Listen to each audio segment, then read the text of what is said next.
बिस्मिल्लाहिर्रहमानिर्रहीम। अस्सलाम वालेकुम class 9th। I hope all of you are fine. So 9th class शीरो नंबर 3 एक्सरसाइज 3.1 हमने 3.3 हमने पिछले लेक्चर में प्रीवियस लेक्चर में हमने एक्सरसाइज 3.3 का क्वेश्चन नंबर 1 और 2 किया था प्रीवियस लेक्चर में। नाउ आज हम क्वेश्चन नंबर 3 स्टार्ट करते हैं। क्वेश्चन नंबर 3 हमारे पास दिया गया है, if g of x is equal to 3x + 2। अगर हमें जी ऑफ एक्स 3x + 2 दिया गया हो and h of x is equal to x² + 1 और एच ऑफ एक्स हमें x² + 1 दिया हुआ हो, देन फाइंड। तो हमें फाइंड करना है, फर्स्ट पार्ट है हमारे पास जी ऑफ 0, मीन्स हमने x की जगह पे g में 0 पुट करना है। सो हम फर्स्ट पार्ट को सॉल्व करते हैं। सो हमें फर्स्ट पार्ट में जी ऑफ 0 फाइंड करना है। जी ऑफ 0 में मीन्स हमें x की जगह पे 0 पुट करना है। सो हम जी ऑफ 0 फाइंड करते हैं।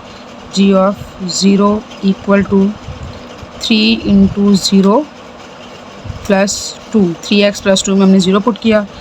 3 0 0 + 2 विच इज़ इक्वल टू 2। सो हमारे पास जी ऑफ 0 में आंसर आया 2, which is your required answer. इस तरह से हम सेकंड पार्ट को देखते हैं। सेकंड पार्ट हमें दिया गया है जी ऑफ -3। सो हमने जी ऑफ -3 पुट करना है। जी ऑफ एक्स में -3 पुट करके वैल्यू फाइंड करते हैं। सो जी ऑफ -3 को सॉल्व करते हैं। G of -3 which is equal to 3 × -3 + 2।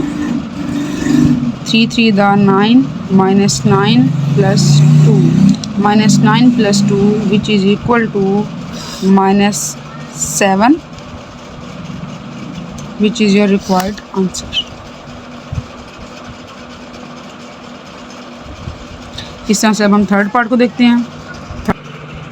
Third part में हमें दिया गया जी ऑफ 2/3। सो हमने जी में 2/3 को पुट करना है। सो हम देखते हैं G of 2/3, G of 2/3 which is equal to 3 × 2/3 + 2। तो अगर हम देखें तो यहाँ पे हमारे पास 3 कैंसल आउट हो जाएगा और हमारे पास सिंपल वैल्यू आ जाएगी 2 + 2 which is equal to 4 and now 4 is your required answer। इस तरह से हमारा थर्ड पार्ट भी हो गया। नाउ अब हम फोर्थ पार्ट को देखते हैं। हमें फोर्थ पार्ट में दिया गया है एच ऑफ 1। एच ऑफ 1 करना है, मीन्स हमने अब जी की जगह पे जी के बजाय एच को सॉल्व करना है। एच में हम 1 पुट करते हैं, जबकि हमें h of x is equal to x² + 1 दिया गया। सो हम x² + 1 में वैल्यू को put. G of h of x is equal to x² + 1। Now h of 1 find करते हैं। एच ऑफ 1 इक्वल टू 1 का स्क्वायर + 1, 1 का square which is equal to 1 + 1 which is equal to 2। 2 is your required answer.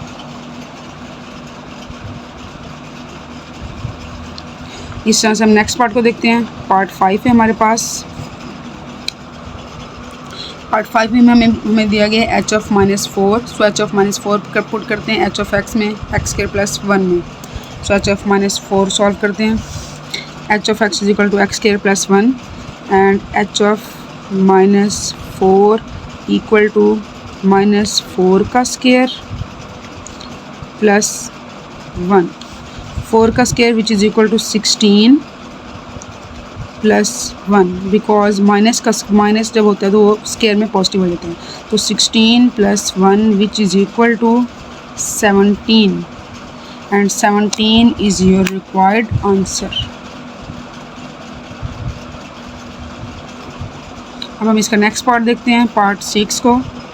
Part 6 हमें दिया गया है H of -1/2। सो हमने H of -1/2 solve करना है। एच ऑफ एक्स में वो पुट करके x² + 1। सो हम देखते हैं एच ऑफ -1/2 पुट करते हैं एच ऑफ एक्स में। H of x is equal to x² + 1। H of -1/2 which is equal to -1/2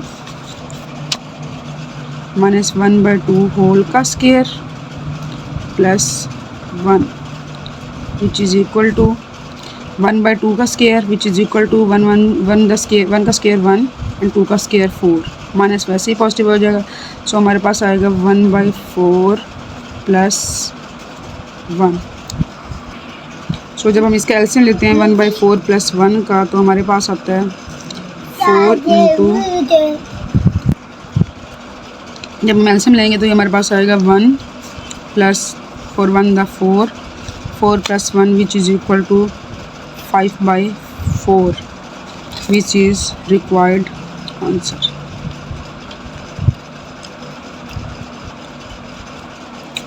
इस तरह से हमारे पास क्वेश्चन नंबर 3 कंप्लीट हो गया। नो अब हम क्वेश्चन नंबर 4 को देखते हैं। क्वेश्चन नंबर 4 में हमें दिया गया है given that f of x is equal to a x plus b plus 1। हमें एक फंक्शन दिया गया है a x plus b plus 1 where a and b are constant numbers. A और बी हमारे पास कॉन्स्टेंट हैं इसमें। If f of x is equal to 8, first of all हमने f of 3 is equal to 8। First of all हमने f of x में F of 3 put करना है और उसको 8 के इक्वल रखना है। दैन हमने एफ ऑफ 6 पुट करना है और उसको 14 के इक्वल रखना है। 2 इक्वेशंस बनानी है और हमने उसमें से फाइंड करनी है वैल्यूज़ ए और बी की। सो फर्स्ट ऑफ ऑल हमें क्वेश्चंस को अंडरस्टैंड करना होता है। जब हमारे पास क्वेश्चन अंडरस्टैंड हो जाए तो उसको सॉल्व इजीली हम कर सकते हैं। नाउ अब हम क्वेश्चन नंबर 4 को सॉल्व करते हैं। ये हमारे पास क्वेश्चन दिया गया है, हमारे पास f of x is equal to a x plus b plus 1 है और हमें कहा गया फर्स्ट ऑफ ऑल हमने एफ ऑफ 3 एफ ऑफ 3 को 8 रखना है। सो हम देखते हैं इसको फर्स्ट कंडीशन के थ्रू। हमारे पास f of 3 equal to 8। So हम एफ ऑफ एक्स में पुट करते हैं f of 3। So a into 3 plus b plus 1। So 3a plus b plus 1 और हमारे पास विच इज़ इक्वल टू हमें 8 कहा गया था। सो हम इसको 8 के इक्वल रखते हैं। सो हमारे पास फर्स्ट इक्वेशन आ गई 3a plus b equal to 8, 1 उधर जाके माइनस हो जाएगा 1 7, 3a plus b equal to 7। ये हमारे पास फर्स्ट इक्वेशन है। नो हम सेकंड पुट करते हैं। सेकंड हमें कहा गया f of 6 is equal to 14। So हम सिमिलरली देखते हैं if f of 6 is equal to 14। So हम एफ ऑफ 6 पुट करते हैं। हमारे पास एफ ऑफ एक्स फंक्शन था। सो हम वो उसमें पुट करते हैं a of 6 plus b plus 1। a of 6 plus b plus 1 which is equal to 14. So 6a plus b plus 1 equal to 14. 6a plus b equal to 14. 1 plus और जाके minus हो जाएगा -1। 6a plus b equal to 13। ये हमारे पास आ गई second equation. So हमारे पास दोनों इक्वेशन आ गई हैं। अब इन दोनों इक्वेशंस को हमने सॉल्व करना है और सॉल्व करके हमने ए और बी की वैल्यू फाइंड। सो हमारे पास अगर हम देखें हमारे पास 3a प्लस बी और 6a प्लस बी है। अगर हम इन दोनों को सब्ट्रैक्ट करें तो हमारे पास बी जो है वो सब्ट्रैक्ट हो जाएगा और हमारे पास सॉल्व हो जाएगा। सो हम इनको दोनों को सब्ट्रैक्ट करते हैं। सो हम राइट करते हैं सब्ट्रैक्ट इक्वेशन 1 फ्रॉम 2। इक्वेशन 2 में से हम 1 को माइनस करते हैं। सो हमारे पास आएगा 6a plus b equal to 13 and 3a plus b equal to 7। So हम इनको सब्ट्रैक्ट करते हैं और जब हम सब्ट्रैक्ट करते हैं तो साइन चेंज हो जाते हैं। Plus b minus b which is cancel out. 6a minus 3a which is equal to 3a equal to 13 minus 7 which is equal to 6। So a equal to 6/3, cancel out करके हमारे पास आएगा 3 1 3 and 3 2 6। सो हमारे पास आएगा ए इक्वल टू 2। सो हमारे पास ए का answer find हो गया। ना अब हमने बी का आंसर फाइंड करना है। बी का आंसर फाइंड करने के लिए हम ए की वैल्यू को पुट कर सकते हैं किसी भी इक्वेशन में, 1 में या 2 में। सो हम 1 इक्वेशन में पुट करते हैं। Put a is equal to 2 in equation 1। सो हमारे पास इक्वेशन थी 3a + b = 7। 3a which is equal to 2, 3a + b = 7, 3 to the 6 plus b = 7, b = 7 minus 6 and b = 1, which is your required answer। सो हमें a और b की value put करने का कहा गया था, फाइंड करने का कहा गया था, और हमने a और b की वैल्यू फाइंड कर लिया। सो हमारे पास a = 2 and b = 1 आंसर। इस तरह से हम नेक्स्ट क्वेश्चन को देखते हैं। क्वेश्चन नंबर 5 में हमें कहा गया given that g(x) is equal to ax + b + 5। Now अब हमें फंक्शन g(x) दिया हुआ है, where a and b are constant numbers. a और b हमारे पास कांस्टेंट हैं। फर्स्ट हमने g(-1) को इक्वल टू 0 पुट करना है एंड g(2) को 10 पुट करना है। देन हमने वैल्यू फाइंड करनी है a और b की। सो हम क्वेश्चन नंबर 5 को सॉल्व करते हैं। सो हम देखते हैं क्वेश्चन को, हमें जिसमें g(x) दिया हुआ है ax + b + 5, where a and b are constant. a और b हमारे पास कांस्टेंट नंबर्स हैं और हमारे पास g(-1) = 0 और g(2) = 10 करके हमने a और b की वैल्यू को फाइंड करना है। सो g(x) को देखते हैं ax + b + 5 इफ़ g(-1) = 0। सो हम g(-1) को पहले 0 पुट करते हैं। सो हम यहाँ पुट करते हैं a(-1) + b + 5 = 0 minus a + b + 5 = 0 minus a + b = 0 minus 5। सो हमारे पास इक्वेशन आएगी -a + b = -5। ये हमारे पास आ गई फर्स्ट इक्वेशन। इस तरह से हम सेकंड इक्वेशन के लिए देखते हैं। हमें सेकंड इक्वेशन के लिए कहा गया था g(2) = 10 इफ़ g(2) = 10। सो हम देखते हैं g(2), सो हम पुट करते हैं a(2) + b + 5 = 10। So 2a + b + 5 = 10, 2a + b = 10 minus 5 and 2a + b = 5, which is second equation। सो अगर हम देखें तो हमारे पास फर्स्ट और सेकंड इक्वेशन में b है, फर्स्ट वाले में भी पॉजिटिव है b, -a + b = -5 है, और सेकंड इक्वेशन में भी 2a + b = 5 है। सो अगर हम इन दोनों इक्वेशंस को सब्ट्रैक्ट कर दें प्रीवियस क्वेश्चन की तरह, तो हमारे पास b कैंसिल आउट हो जाएगा और हमारे पास a का आंसर आ जाएगा। सो हम इन दोनों इक्वेशंस को सब्ट्रैक्ट करते हैं। Subtract equation 1 from 2।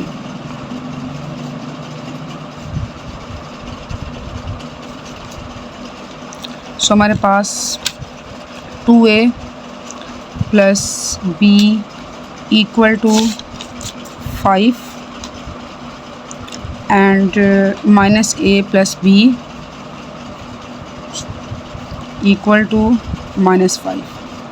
सो हम इन दोनों को सब्ट्रैक्ट करते हैं और जब हम सब्ट्रैक्ट करते हैं तो हमारे साइन चेंज हो जाते हैं, माइनस प्लस हो जाएगा, plus minus and minus plus. So अब हम इसको आपस में सॉल्व करते हैं। अगर हम देखें तो हमारे पास प्लस माइनस के साइन जब हमने चेंज किए तो हमारे पास 5 + 5, ये माइनस का साइन से प्लस साइन बन गया, तो 5 + 5 which is equal to 10 plus b minus b which is cancel out, 2a + a is equal to 3a, so 3a equal to 10 and a equal to 10/3। इस तरह से हमारे पास a का आंसर आ गया। ना अब हम b का आंसर निकालते हैं। जैसे हमारे पास a का आंसर आ गया 10/3, तो हम 10/3 को पुट करते हैं और b का आंसर निकालते हैं। किसी भी इक्वेशन में पुट कर सकते हैं। सो हम इस इक्वेशन में पुट करते हैं, पुट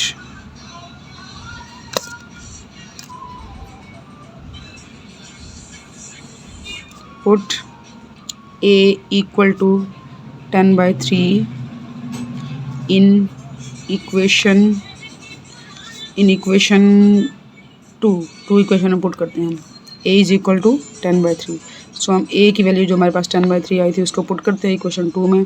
सो हमारे पास इक्वेशन 2 जो थी वो थी 2a + 5 equal to 5, 2a which is equal to 10/3, 2a + b equal to 5, 2 10 20, 20/3 + b equal to 5, so b equal to 5 minus यहाँ प्लस और उधर जाके माइनस हो जाएगा, -20/3।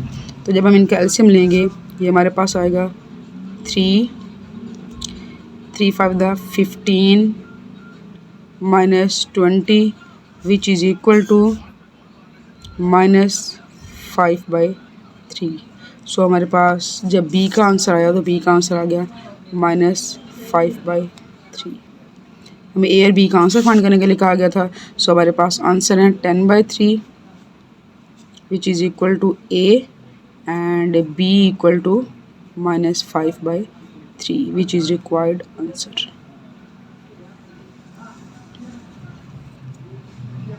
अब हम इस तरह से अपने नेक्स्ट क्वेश्चन की तरफ आते हैं। हमारे पास नेक्स्ट क्वेश्चन है क्वेश्चन नंबर 6। सो हम क्वेश्चन नंबर 6 को देखते हैं।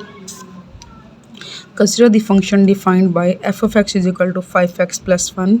अब हमें फंक्शन दिया गया है f(x) is equal to 5x + 1 और f(x) इज इक्वल टू 32। हमने 32 पुट करना है और x की वैल्यू फाइंड करनी है। सो हम इस क्वेश्चन को सॉल्व करते हैं, क्वेश्चन नंबर 6 को। सो हमारे पास फंक्शन दिया गया है f(x) is equal to 5x + 1 और हमें कहा गया कि if f(x) is equal to 32। So हमने f(x) में 32 पुट करना है। सो f(x) को हमने 32 देखना है। सो हम f(x) को 32 पुट करते हैं, 5x + 1 इक्वल टू 32। इसमें से हमने x की वैल्यू फाइंड करनी है। सो हम करते हैं 5x इक्वल टू 32, 1 यहाँ प्लस हो रहा है उधर जाके माइनस हो गया, 31 5x। अब 5 यहाँ मल्टीप्लाई हो रहा है उधर जाके डिवाइड हो जाएगा, 31/5। सो हमारे पास x का आंसर आया 31/5 विच is required value of x। इस तरह से अब हम नेक्स्ट देखते हैं। नेक्स्ट हमारे पास क्वेश्चन नंबर 7 है। क्वेश्चन नंबर 7 हमें दिया गया है, कहा गया है consider the function f(x) is equal to cx² + d। अब हमारे पास फंक्शन है cx² + d where c and d are constant number. c और d हमें कांस्टेंट दिए गए हैं। If f(1) is equal to 6, first of all हमने f(1) को f(1) पुट करना है 6 के इक्वल, देन हमने f(-2) पुट करना है 10 के इक्वल, देन हमने फाइंड करनी वैल्यू c और d की। सो हम इस क्वेश्चन को सॉल्व करते हैं, क्वेश्चन नंबर 7 को। क्वेश्चन नंबर 7 में हमें फंक्शन दिया गया f(x) is equal to cx² + d और हमें कहा गया कि if f(1) equal to 6। So हम f(1) पुट करते हैं इसमें, c × 1 का square plus d equal to 6। So 1 का square which is equal to 1, so c + d equal to 6। हमारे पास एक इक्वेशन ये आ जाएगी, फर्स्ट इक्वेशन। एंड हमें सेकंड कहा गया कि इफ़ f(-2) इक्वल टू 10। सो हम -2 पुट करते हैं फंक्शन में, c × -2 का square plus d equal to 10। So -2 का square which is equal to 4, 2 का square is equal to 4। So हमारे पास आएगा 4 into c plus d equal to 10। So हमारे पास 4c plus d equal to 10 which is second equation. So हमारे पास दोनों इक्वेशन आ गई हैं। अगर हम देखें तो यहाँ पे c plus d equal to 6 है और यहाँ पे 4c plus d equal to 6 है। अगर हम दोनों इक्वेशंस को सब्ट्रैक्ट कर दें तो d से d कैंसिल हो जाएगा हमारे पास और इजीली हमारे पास c की वैल्यू आ जाएगी। सो हम इन दोनों को सब्ट्रैक्ट करते हैं, सब्ट्रैक्ट इक्वेशन 1 एंड 2। सो जब हम इनको सॉल्व करते हैं इक्वेशन 1 को 2 में से तो साइन चेंज करेंगे क्योंकि सब्ट्रैक्ट में हमेशा साइन चेंज होते हैं। पॉजिटिव नेगेटिव में चेंज हो गया, positive negative and positive negative में also. 10 minus 6 which is equal to 4 d minus d. अगर d को d में से माइनस करें तो ये कैंसल आउट हो जाएगा and 4c minus c which is equal to 3c। So हमारे पास c इक्वल टू 4/3। सो हमारे पास c का आंसर आ गया 4/3। नो अब हम d का आंसर फाइंड करते हैं by putting value of c in equation. Put c is equal to 4/3 in equation 1। Equation 1 में ही पुट कर लेते हैं। हमारे पास फर्स्ट इक्वेशन थी c plus d equal to 6, c plus d equal to 6। So हम इसमें c की वैल्यू पुट करते हैं 4/3 plus d equal to 6, d equal to 6 minus 4/3 because यहाँ प्लस वाला उधर जाके माइनस हो जाएगा। d इक्वल टू एलसीएम में आ जाएगा 3, 3 6 था 18 minus 4 which is equal to 14/3। So हमारे पास d का आंसर आ गया 14/3। इस तरह से हमारे पास c और d दोनों के आंसर्स आ गए हैं जो कि मैं फाइंड करने का कहा गया था। c is equal to 4/3 and d is equal to 14/3 which is your required answer। इस तरह से आप लोगों की एक्सरसाइज 3.3 कंप्लीट हो चुकी है। एक्सरसाइज 3.3 के क्वेश्चंस हमने कंप्लीट कर लिए हैं। आई होप सो आप लोगों को ये एक्सरसाइज क्लियर हो गई होगी। आप लोगों का कोई भी क्वेश्चन हो आप कमेंट बॉक्स में मुझसे पूछ सकते हैं। नेक्स्ट वीडियो तक के लिए अल्लाह हाफिज़।